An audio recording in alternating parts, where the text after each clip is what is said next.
இந்த உலகத்தோட 50 மிகப்பெரிய பேரரசுகளில் 23வது இடத்துல இருக்க பேரரசு தான் சாங் பேரரசு. இதோட தலைநகரங்கள் கைஃபெங் மற்றும் ஹாங்ஸூ.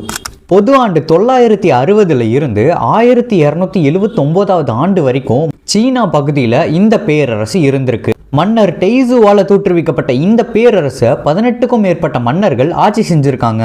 பட்டு, தேயிலை மற்றும் இரும்பு பொருட்களை இவங்க உற்பத்தி பண்ணி ஏற்றுமதி பண்றது தான் இவங்களோட பொருளாதாரத்துக்கு உதவி பண்ணியிருக்கு. மன்னர் சென்சாங்கோட ஆட்சி காலத்துல தான் இந்த பேரரசு அதோட மிகப்பெரிய பரப்பளவை அடைஞ்சது. அவரோட ஆட்சிக்கு கீழே ராணுவத்துல மட்டும் 12 லட்சத்துக்கும் மேற்பட்ட ராணுவ வீரர்கள் பணிபுரிஞ்சிருக்காங்க. மக்கள் தொகையில 10 கோடிக்கும் மேற்பட்ட மக்கள் வாழ்ந்திருக்காங்க. 28 லட்சம் சதுர கிலோமீட்டருக்கும் மேல இந்த பேரரசோட பரப்பளவு இருந்திருக்கு.